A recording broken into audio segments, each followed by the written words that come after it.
Chiro Hustle. Sit back and learn from the greatest influencers in the profession on the world's #1 chiropractic podcast. Before we dive into this powerful episode, please remember to subscribe to our channels and give us a 5-star rating on iTunes to continue hustling. This episode is brought to you by Chiro HD, Evo Creative Media, 100% Chiropractic, Chiro Health USA, Imaging Services, Chiro Moguls, New Patients in a Box, Pure Chiro Notes, Titronics, Sherman College of Chiropractic, Life Chiropractic College West, Pro Hockey Chiros, Pro Baseball Chiros, and the IFCO. You can benefit from our full list of sponsors by visiting our sponsor page at chirohustle.com/sponsors. Links in the description. Now let's hustle. Hey guys, welcome to episode 596 of the Chiro Hustle podcast. I'm your producer, Luke Millette, and here's your host, James Chester. So today we had the opportunity of interviewing Dr. Zarak Bartley. And if you want to hear about marketing and how to lead people to results and stories, stay tuned for the full episode. Welcome back. This is another episode of the Chiro Hustle podcast. I have Zarak Bartley here coming in from Den Haag. Over in the Netherlands, top Chiro. I'm really excited for the show today. We're going to talk about marketing. We're going to talk about protecting the sacred trust, innate intelligence, universal intelligence, freedom of speech, medical freedom, family health freedom, all the things that really matter to us as a society that some of us don't know how to have conversations on. BJ Palmer's Sacred Trust really matters. If you guys don't know what that means, go and find it. Look for BJ Palmer's last word. Stop the interview right now and go and search for BJ Palmer's Sacred Trust. You're going to learn more about chiropractic than you previously did. We support subluxation-based chiropractic over here at Chiro Hustle, and we believe in innate intelligence and universal intelligence. We believe that when man or woman, the physical, gets adjusted, it connects them to man or woman, the spiritual. I know it's a lot of stuff, but I said that faster than I've ever said it before. Welcome to the show, Dr. Bartley. Thank you for having me. You'd invited me on whenever I'd just graduated. It was a couple of years ago now, and I just graduated, and but at that time I was basically practicing out of my house and just fighting to survive. I was in survival mode, and I was like, yeah, now's not the time to be going on podcast. So I took a bit of a break from them for a while. So it was nice now to be like, okay, now's the time, and I've got a message that I'd like to share, and appreciate you having me on. Yeah, I think we're going to be able to accomplish a lot today. You actually had your own show. Real Chiropractic Dynamics is what you called it, right? Yeah, Real Chiropractic Dynamics was my podcast whenever I was a student, and I had every intention of continuing. But as I say, there was a while there where I was just in survival mode and passport problems and contract problems, and I was just sort of stuck between a rock and a hard place. So the podcast took a bit of a backseat. Maybe one day I'll get back into it. I hope so. I really enjoyed it. But yeah, this is like my podcast comeback today. Well, you are episode 400 or 596 of the show, so I'm excited to have you on for this episode today. We had a chance to have a brief conversation off camera today, and I was like, so tell me your story. How did you decide chiropractic was right for you? And I think your story about your mother is brilliant. And I think a lot of people could learn from that if you started out with that, and how you saw her improving from the pill mill that she was in and how people are prescribing to her. And the next thing you know, chiropractic, voila. Yeah, well, basically, I mean, I've spoke about it on other shows, but the concise version of the story is that my mother was having migraines because she works as a paramedic. And she'd heard something pop in her neck and then was having these terrible blackout migraines.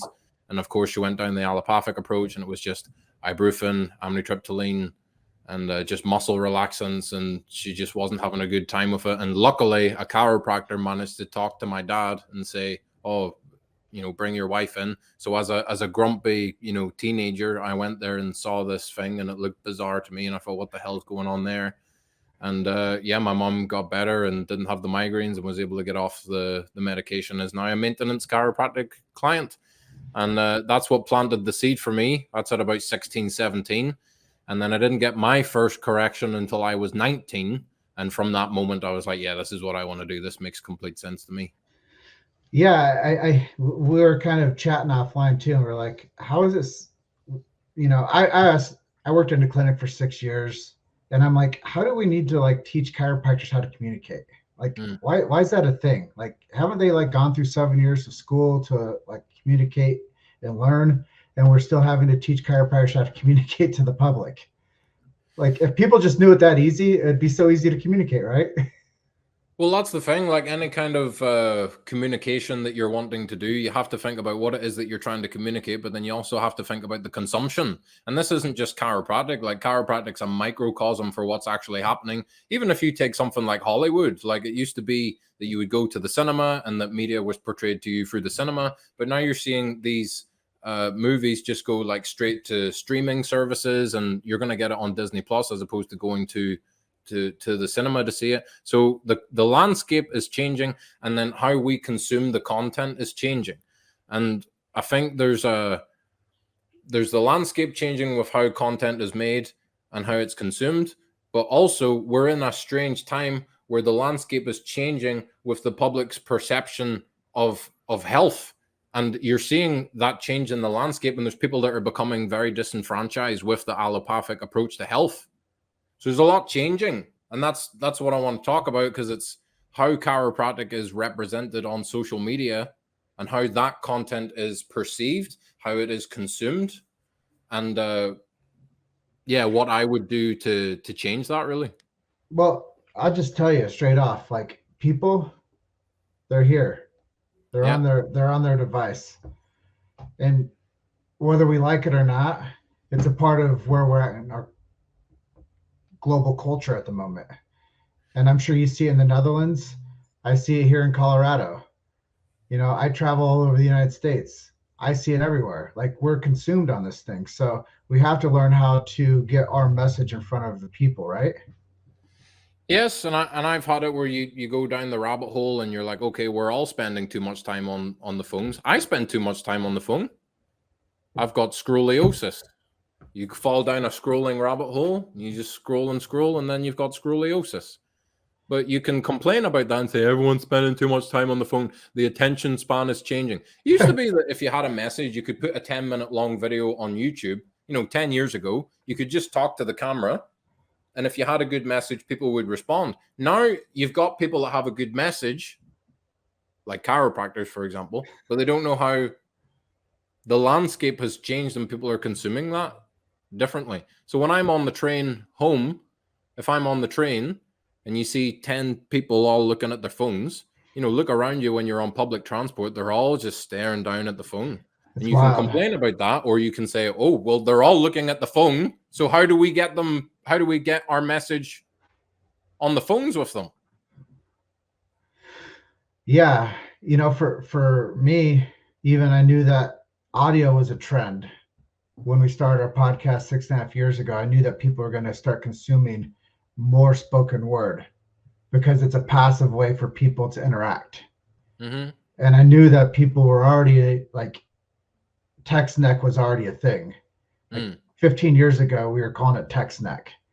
Like people were coming into our clinic. I'm like, another case of text neck. How old is the kid? Yeah.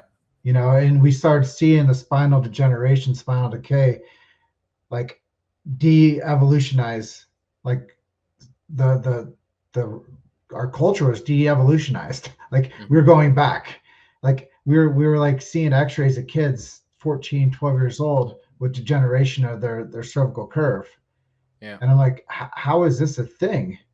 And we were calling it text neck. So yeah, right. 2023, about to be 24. People are still probably more now than ever. They're charged up by this device. They have text neck, they have scoliosis, they're looking at the phone. Within the arena of chiropractic, what is it that they're looking at on the phone? And you can look up, this isn't from me, I didn't come up with this, I'm stealing it from Johnny Collar at the Chiropractic Y. He's a good mentor of mine. You've probably had him on this podcast. And he's suggested before in the past to his coaching clients, he's like, just go on Instagram and just look up hashtag first adjustment and look at the garbage. And you'll look at this and you're like, okay, there's a chiropractor here that's been to school, supposedly should understand the philosophy. And I don't know what asinine confluence of thought would lead to you looking at that video and thinking, yeah, I'm going to upload that.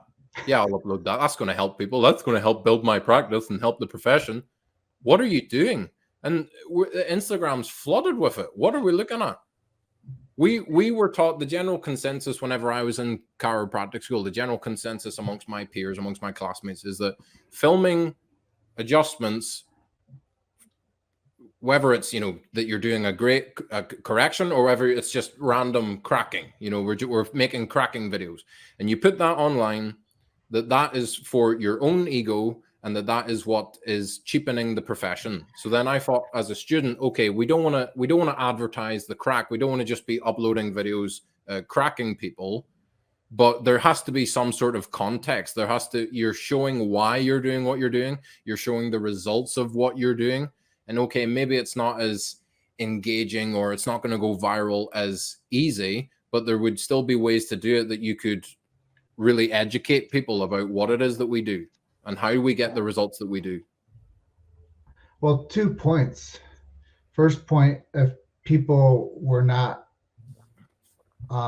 supporters of chiropractic, they could watch that and get a different objective viewpoint on chiropractic that might not be favorable. Mm-hmm. Number 2, like you said, it might be somebody's out there doing this for their ego gain and for likes and views and comments. And I think that social media has taught us that we have to be marketers. Like, everybody has to be a marketer. My follow-up with you to that was, where do we lead them to? Like, do we lead them to 33 principles? Do we lead them to the big idea? Do we lead them to a green book? Where do we lead people to? You lead them to results. Because even as you lead them to results and you lead them to stories. So the problem that we have within the profession is a lot of people that are trying to fight to get that acceptance or try and get that validation. Is the common thing that you'll hear is, oh, we need more research. We need more research. Now, there are people in the profession that are doing research, and I don't disrespect them at all. I think it's great. I think we need some people that are doing research, but I don't think that's the way that we're going to achieve what we need to achieve. Because yes, I'm so glad that the research exists and that there's people doing it. But let me ask you a question: who's reading it? Do you read it? I read some of it. Last time I read research was maybe a year ago when I was trying to make something for a reel, and I wanted to check it and just make sure I was backing up what I was saying with something. But I don't read all of it. You think the medical people are reading it?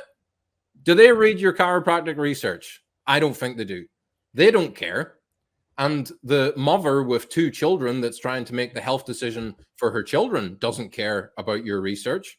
So instead of using the research to sort of chase this acceptance and you're running after it, what if we created content, even though I hate that word because it just sounds like I'm consuming content, but you're creating stories and you're showing the client journey and you're showing, oh, this is what happened. Okay, we maybe don't have a randomized controlled double-blinded placebo trial, but here's 15 people that had this problem and this is what they encountered along the journey. And you could do that too. We are wired. We are evolved to be attracted to stories. We appreciate stories. We're not wired to be like, what's the randomized controlled placebo trial on this? People are attracted to stories. How are we telling stories online? I don't think you need to.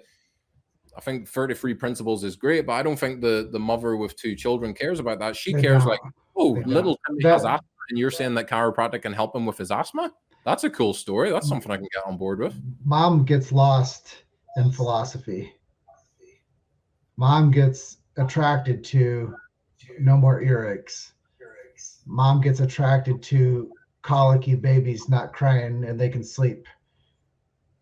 Moms get excited by that stuff. I agree. But so there's 2 things that like draw up for me. First thing is have you seen the medical doctor, chiropractor? They go to this much schooling, this many hours. Chiropractors go to this schooling. Who cares? Can you help me? They don't care. Look how much schooling I have. I've done radiology, neurology, pathophysiology, all the ologies. Who cares? I have a child here that needs help, and someone told me that maybe you could help. And there's two, if you look online, which is, you know, I started researching this because when I practice in the Netherlands as an associate for Top Chiro. And when I came to this country, I had the idea in my head. I was like, okay, if we could make reels that are not cheap cracking videos, but actually explaining chiropractic and the results that it gets, then I can just start putting out reels, and then everybody's going to see it, and people are going to flock to the practice, and it's going to be great. And I'm going to be able to tell my boss, we can turn off the ads. We don't need to advertise anymore because everyone's just going to see my reels and pile on it. Well, that didn't really work out. It doesn't work like that. It's a bit more complicated than that. But the lessons that I learned along the way, I did a couple of courses where I was like, okay, how do people market on Instagram? How do you make reels that are engaging? I hired a consultant that basically used to work for the pharmaceutical industry and did sales like for big pharma. And I was asking her questions, and I learned a lot of stuff. And I was basically just doing it on my own. I am not a marketer. I'm not an expert on marketing. I'm not a social media expert. I have an interesting idea, and I'm a hobbyist. So I started engaging with it, and some of the stuff that I learned that chiropractors just aren't thinking about, I was like, that's fascinating. Like, I mean, your audience will understand some of this on an intellectual level, I'm sure, because we've studied neurology and we've studied the body, but you've maybe not actually thought about how it integrates into social media. So the big thing that I learned was about the dopamine. So in order for a reel to be successful, there needs to be a constant spike of dopamine. So in the first 5 seconds of the reel, if you're not engaging, they've already scrolled on. And you'll do this yourself. Monitor yourself while you're scrolling. The next time you scroll and you skip to the next video, ask, why did I not finish that video? Was it not engaging enough? So they'll do all these little tricks to try and keep your brain on the dopamine. So the use of jump cuts so that there's no gap in between the words. If I say a sentence and then I say another sentence, you would stop at the end of the first one and start at the end, and you would cut that bit out so that it's just a constant information. Then they'll add sound effects and emojis so that while I'm explaining something, it's going. This is all for dopamine. Other things that they were telling me to do was like whenever I started, I had the same sort of couple of outfits and I would cycle through them. And they were like, no, keep changing the outfits, get different shirts, get different ties. One day wear a polo, one day wear a shirt with the braces, the suspender things, because it's all about the dopamine, how to make an engaging hook at the start.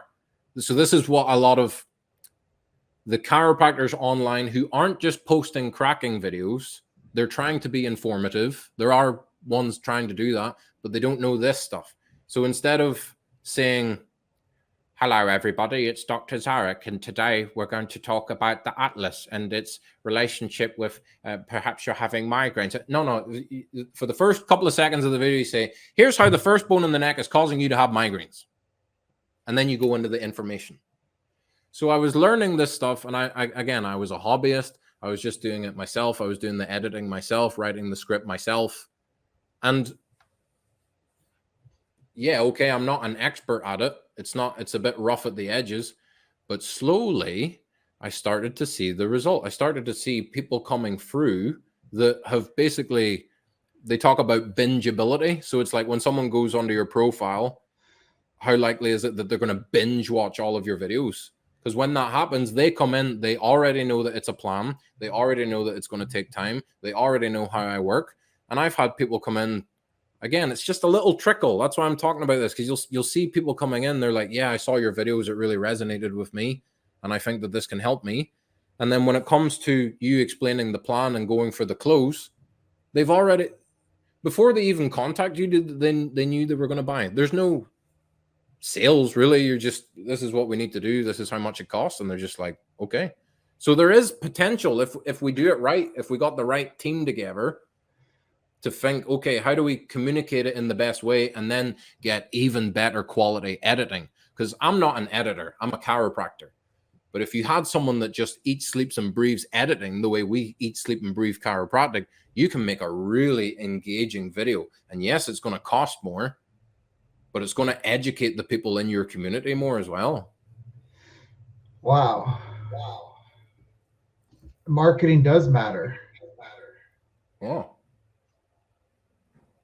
So there's two almost camps on Instagram. You've got the people that are just posting cheap. It's like the Coca-Cola chiropractic. It's just cracking, and okay, James Chester gets someone in and gets cracks, so now I have to get louder cracks. And next week he's got a model on there and she's wearing leggings and she's got a nice booty. So next week I need to get even bigger cracks and an even bigger booty. And it's just a race to the bottom. So you can be an internet clown like that, like a Logan Paul or a Jake Paul. I would look at, you're just a clown. You're just selling your soul to the devil, basically. Or you have other people that are producing content that might make you think or might bring you into their niche, like a Jordan Peterson or a Jocko Willink or a David Goggins or something like this. These are all just people that have a philosophy. They have an idea and they're sharing it. And maybe you didn't even consume their long form content. How many Jordan Peterson interviews have you watched in its entirety? You could probably count them on one hand, but you've seen them online. You've seen the clips. So if we could get the right clips to those people, I think you could have a more profound effect than doing a health talk, for example. So let me ask you a deeper level question. You mentioned celebrity people. What happens if we get an opportunity to reconnect with, say, a Joe Rogan? How do we make that? How do we make good on that opportunity? Okay, we're gonna indulge a little bit in fantasy, but I want you to just indulge in a thought experiment with me. Just dream with me for a moment, okay? So if you had a chiropractor that can communicate well, has a good grasp on the philosophy, and you got you can't just do it with an iPhone, because these guys that you're competing with that are the go-to guy on eating liver or being on the carnivore diet or being on the vegan diet or running barefoot or doing ice baths. You know all the people that I'm talking about, yeah? And I look at chiropractic and I'm like, there's nobody that's like the go-to. If you want to learn about biohacking, you go to Dave Asprey. If you want to learn about chiropractic, there's nobody really there's a few people that are kind of trying, but there's nobody that's really dominated it.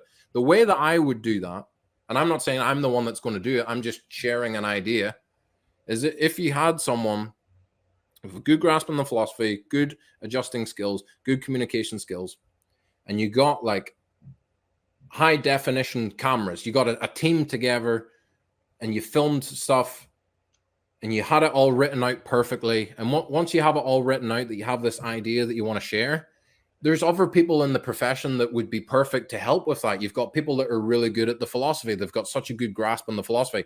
Is this philosophically sound, please? And then you go to someone that's mastered communication.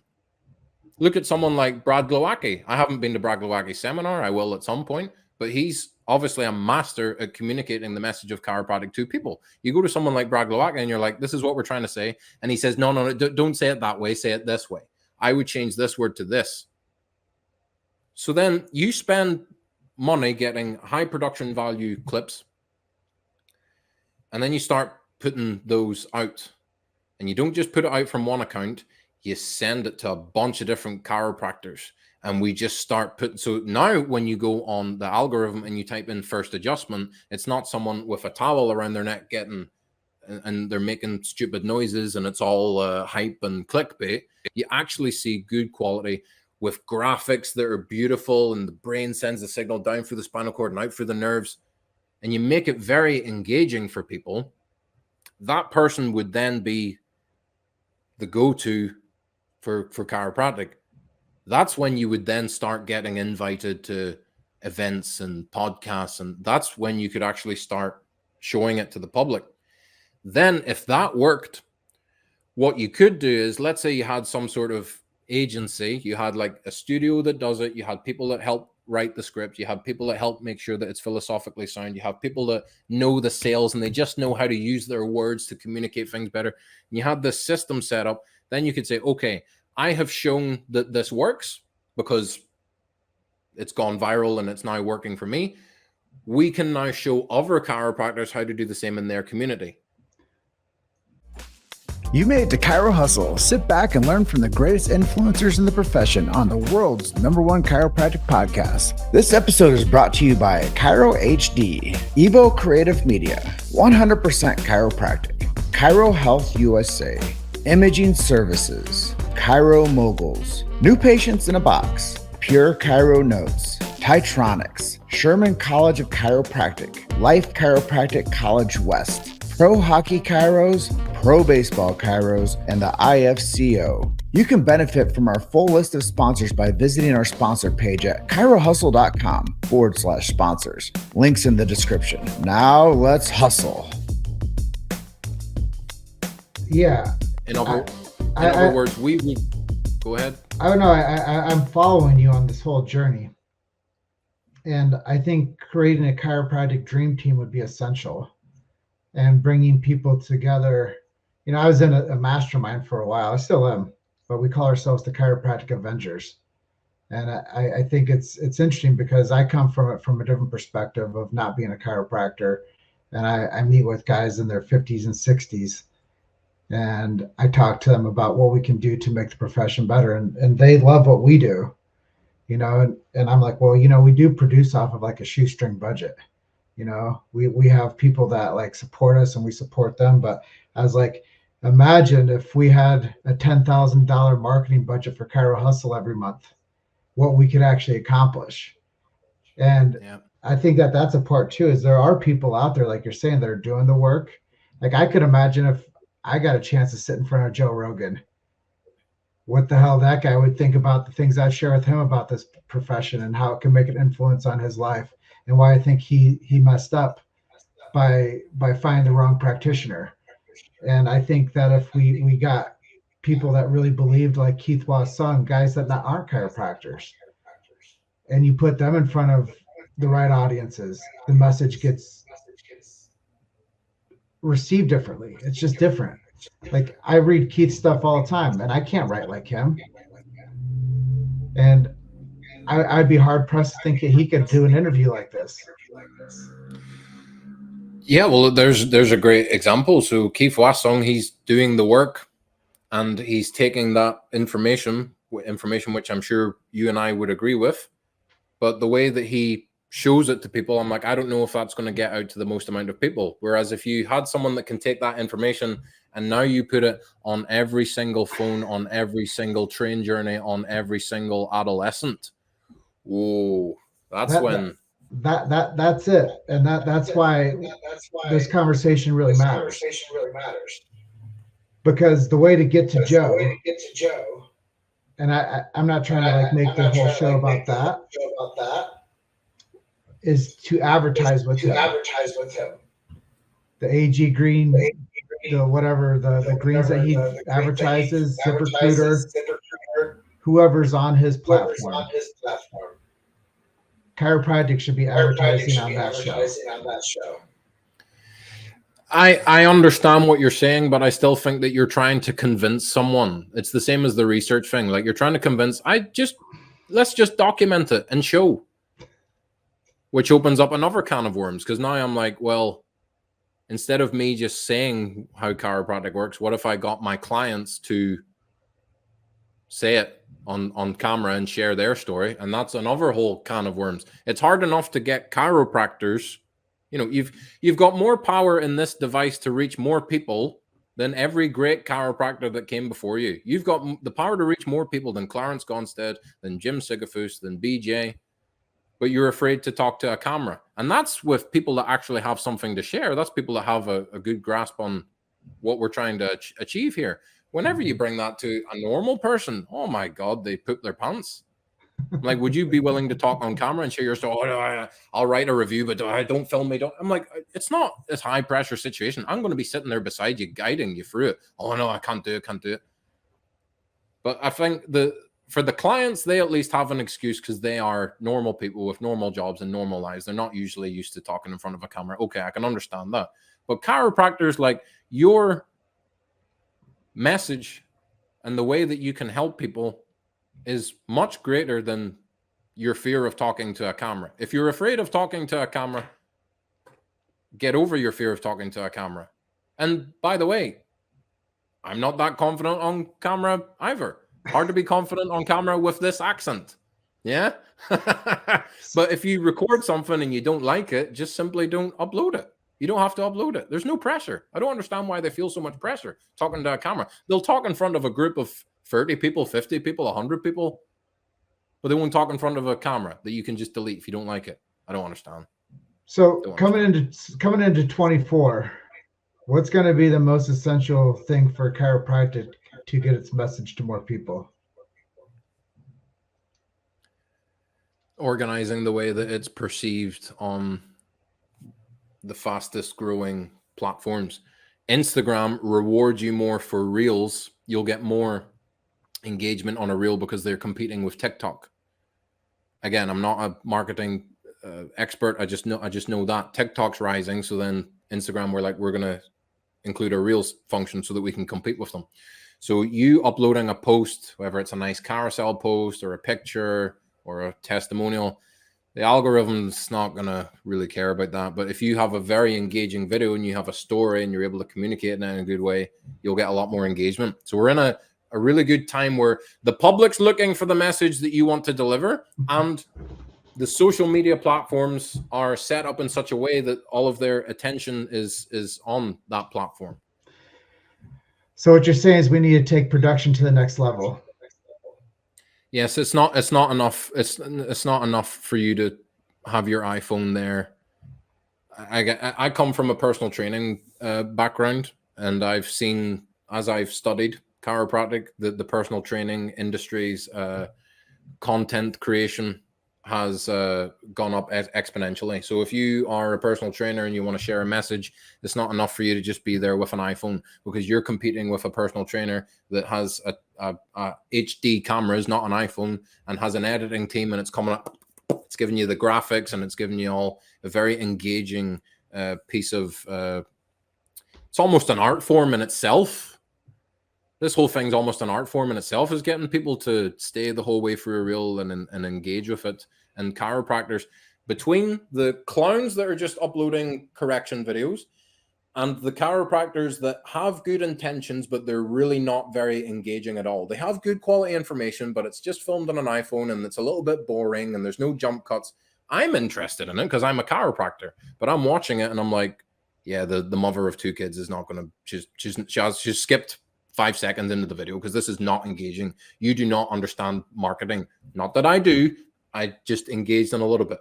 But if you take those two camps, there's a bit in the middle of the Venn diagram where it's like, okay, we can be entertaining, yes, but also informative without selling our soul to the devil and posting a bunch of cracking videos.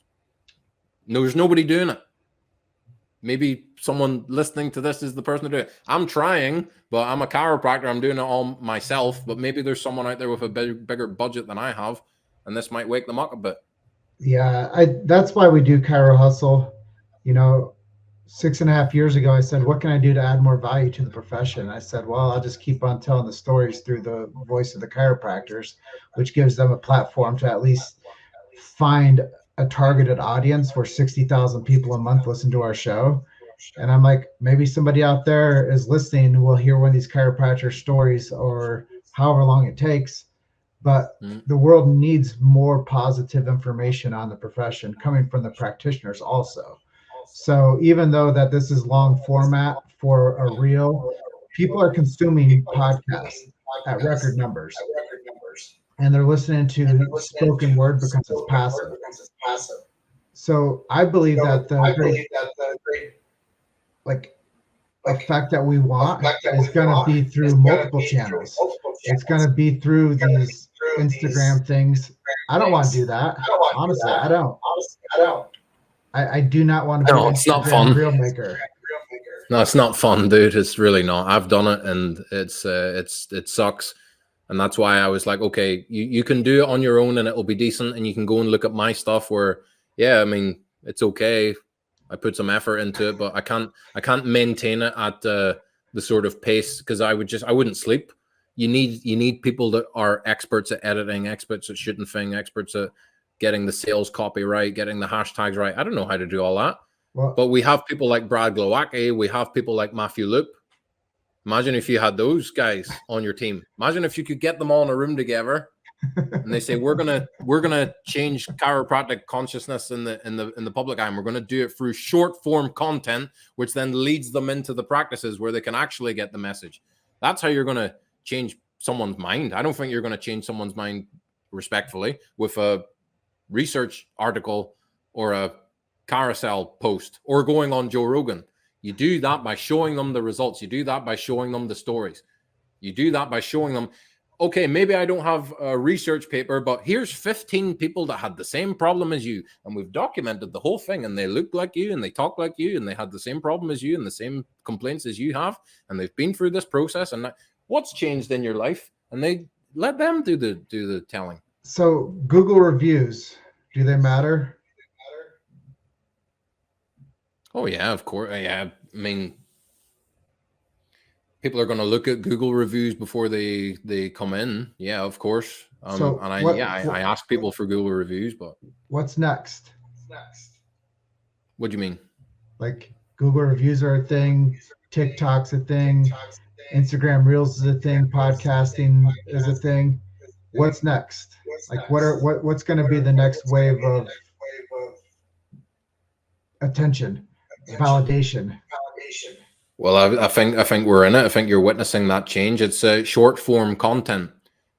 Like I said, 10 years ago, excuse me, you could upload a 10-minute long video to YouTube, and if you had good things to say, then people would pay attention. Now it has to be more engaging. It has to be more cinematic. It has to have production quality. It has to be good information, but it has to be presented in an entertaining way. And I haven't really seen chiropractors yet that are able to do it. And the attention span's just getting lower and lower. It used to be a 10-minute long video, then it was a 1-minute long video. Now you've got 30 to 45 seconds to get the message across before you've lost them. So short form content's kind of like, I look at it like the free sample. You know, you go to the supermarket and there's a nice lady there that gives you a free sample. If we just hit them with the free samples and get them interested and get them thinking, okay, I can resonate with some of the things this guy was saying. Again, bring back Jordan Peterson, Liver King, the Wim Hof, Andrew Tate. I don't care what your thought about these people are. I don't care. It's irrelevant. But all this is a person that has a philosophy. And you're being peppered, depending on your algorithm, you're hitting it every day. I would argue that, yes, health talks are great. I do health talks in my practice. Health talks are great, and people can build a practice doing health talks. But I do believe that the golden age of the health talk is over, because that requires people to leave their house, sit somewhere. Then there's an attention span issue. You see them clocking out. They haven't got the same attention as they used to. And we can complain about that, or we can go to where the attention is, which is the phones. And I would also argue that what's going to have more of an impact on your consciousness, me speaking to you for an hour and giving you a health talk, or me constantly peppering you every day with a 45-second high-quality video that you look forward to and keeps you engaged. By the time you come to the practice, a health talk, you'll retain some of it, and then you go home and you kind of forget about it, right? Most of them forget about it. You need to constantly be reminding them. That's what I've learned this last year. Well, we're at the edge of our time together, and I do have some takeaways that I got from this. And the first thing is, you have to build a team around you. And if you're going to be the sole provider of the content, it's not going to work, because you only have so many energy units in your day. Yes, sir. If we want to make a difference, we have to bring the greatest minds of chiropractic together to be going for the same direction. We can't let them be super on their own. We need to create more connection together to create a better brand of chiropractic.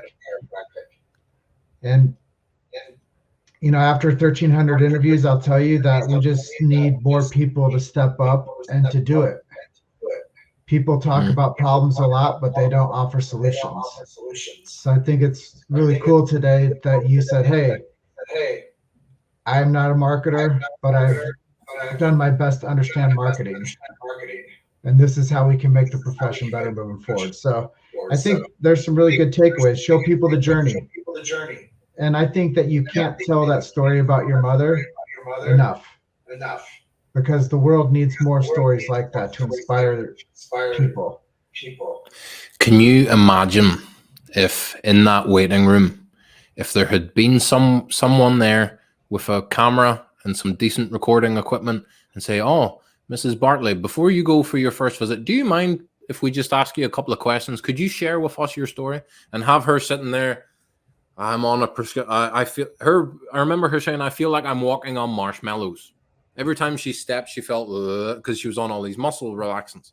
Imagine you just have someone sitting there saying, yep, this is how I feel. I'm not able to go to work. When the migraine hits, I have to go and lie in a dark room. All the stuff that we hear in our practices every day, regardless of your technique, regardless of, there's even students that are helping people like this. I was helping people like that as a student. I'm not debating that chiropractic will get the results. I don't need to understand how it works to know that it just works. And if you had a camera there saying, tell us what happened, and then you just had the chiropractor saying, this is what's wrong with Mrs. Bartley. This is what I'm going to do. We're going to restore motion to this joint and let the body do the rest. And just could do it in a couple of minutes, a short mini documentary. And then at the end, have her saying what happened, what changed in her life. I'm off the drugs. I'm back to work. And that's one case. That's one. What would happen if you had 20 of them? That's the truth. And that's why the review economy matters also. And the shorts matters. So there's so much that goes into the story of chiropractic, and you just got to lead people to results, like you said earlier, and you got to lead them into more stories. And I believe in what you believe in. I think that the more the chiropractors do patient testimonials, that's how I got into the profession, actually. I was going around to clinics and I was interviewing chiropractic patients. I was asking them what their life was like before chiropractic. I was asking them what their life was like since chiropractic. And I asked them, would they recommend their friends and family? 3 things. Yeah. And that's why I started making documentary films on chiropractic, because I saw that there was mattered to a clinic and a person and an individual level. And I'm like, well, what if we produce this into a feature movie? What if we start a podcast that tells stories of chiropractic twice a week? So I saw the trend changing for a long time now. And I thought about the movie idea as well. I have a few ideas for a documentary or a movie. That's like my that would be my big dream. That's like my pipe dream. Well, Dr. Bartley, if people want to reach out to you or connect with you, where can we send them to? My personal Instagram is RCD Zarak. And my professional Instagram, if you want to check out the reels and what I've been up to and what I have been thinking about, it's Top Chiro Den Haag, DENHAAG. So you'll see that's my personal page and where I am putting the chiropractic content. Top Chiro Den Haag. Check them out. Yeah. Is there anything I didn't ask you that you'd like to share with our audience today before we call it a day? What would be the first step for you guys to do in order to start making better quality reels? Is I would ask you to be conscious while you're scrolling. If something makes you laugh, ask, why did that make me laugh? If you skip to the next video, ask, why did I skip to the next video? Why was this? I was interested in that for the first half of it, and then I lost interest. Why did I lose interest? Was it boring? Was it the tone of the voice? Was it not giving me enough stimulus? Start thinking about that stuff. When you are looking at chiropractic content, ask yourself, if I was someone that had absolutely no context as to what chiropractic is, what would I think about this video? So I've seen videos where you have someone doing a toggle, and a great toggle practitioner, fantastic, better chiropractor than I am. But they upload a video of a toddler having a toggle and then gets a little bit of a fright from the drop piece and then cries for its mum. So it's a 15-second video. All I saw, I'm a builder, I'm a bricklayer. And all I saw was Clunk. Mama. Like, and then the video ends. Please just, before you upload something, please just ask yourself, if I saw this without any context whatsoever, don't know what chiropractic is, don't know how it works, what would I think? And just self-analyze a little bit.